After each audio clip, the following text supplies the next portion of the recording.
I don't want my son serving alongside troops who are out of shape, or in combat unit with females who can't meet the same combat arms physical standards as men, or troops who are not fully proficient on their assigned weapons, platform, or task, or under a leader who was the first but not the best. Standards must be uniform, gender neutral, and high. If not, they're not standards. They're just suggestions. Suggestions that get our sons and daughters killed. When it comes to combat arms units, and there are many different stripes across our joint force, the era of politically correct, overly sensitive, don't hurt anyone's feelings leadership ends right now. At every level, either you can meet the standard, either you can do the job, either you are disciplined, fit, and trained, or you are out. And that's why today, at my direction, and this is the first of 10 Department of War directives that are arriving at your commands as we speak and in your inbox.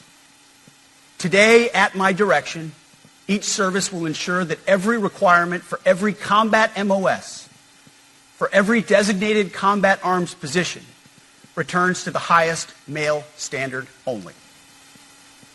Because this job is life or death. Standards must be met. And not just met, at every level we should seek to exceed the standard, to push the envelope, to compete. It's common sense. And core to who we are and what we do, it should be in our DNA. Today at my direction, we are also adding a combat field test for combat arms units that must be executable in any environment at any time and with combat equipment.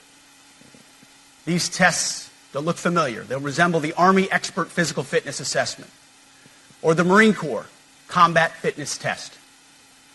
I'm also directing that warfighters in combat jobs execute their service fitness test at a gender-neutral, age-normed male standard scored above 70%. It all starts with physical fitness and appearance. If the Secretary of War can do regular, hard PT, so can every member of our joint force. Frankly, it's tiring to look out at combat formations, or really any formation, and see fat troops. Likewise, it's completely unacceptable to see fat generals and admirals in the halls of the Pentagon and leading commands around the country and the world. It's a bad look. It is bad, and it's not who we are. So whether you're an airborne ranger or a chairborne ranger, a brand new private or a 4-star general, you need to meet the height and weight standards and pass your PT test. And as the chairman said, yes, there is no PT test. But today, at my direction, every member of the joint force at every rank is required to take a PT test twice a year, as well as meet height and weight requirements twice a year, every year of service. Also today, at my direction, every warrior across our joint force is required to do PT every duty day. Should be common sense. I mean, most units do that already. But we're codifying it. And we're not talking like hot yoga and stretching. Real hard PT, either as a unit or as an individual. At every level, from the Joint Chiefs to everyone in this room to the youngest private, leaders set the standard. And so many of you do this already.